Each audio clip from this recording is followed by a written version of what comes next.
tussle which broke out between the TRS party and Etal Rajendar after there were land grabbing allegations levelled against Etal Rajendar. Well, we saw a massive war of words between the TRS party and Etal Rajendar, who resigned after the land grabbing allegations against him, and later he joined into the Bharatiya Janata Party, which later led to the Huzurabad by-elections, which has been one of the prestige issue for the TRS and the BJP, as we have been seeing a tough fight being given by both the parties, and also the massive campaigning taken up by the TRS and the BJP in Huzurabad by-elections. Well, after all, we see that the Congress party also announced its candidate Venkat Balamur for the Huzurabad by-elections, which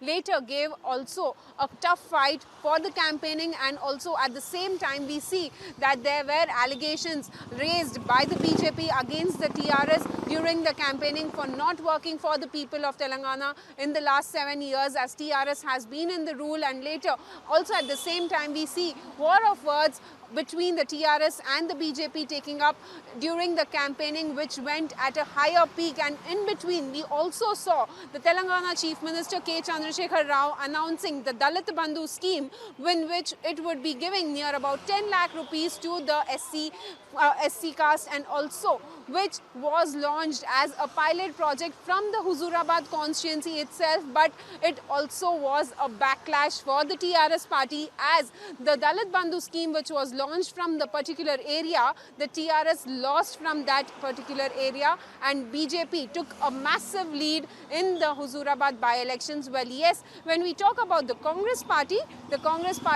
has not got more than 20,000 votes, and whereas the BJP took the lead of 23,000 votes, and after the counting of 22 rounds of voting, we see that the BJP candidate Etal Rajendar has won with the margin of 23,000 votes and gave a tough fight to the TRS, the ruling party here in the state of Telangana. Well, when we speak about the TRS party, they have been doing campaigning in Huzurabad for more than 4 months, and at the same time we see that the BJP leaders also have been hitting the ground, meeting various people, various cadres, working round the clock, and which led to the victory of the BJP. However, after the results of the Huzurabad by-elections, we see that the TRS working president K.T. Rama Rao has taken to the social media and stated that the TRS party has seen many highs and lows,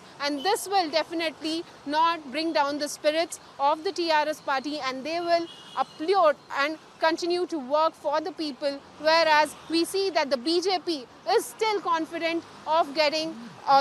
forming a government in the state of Telangana in the upcoming assembly elections in the year 2023, whereas now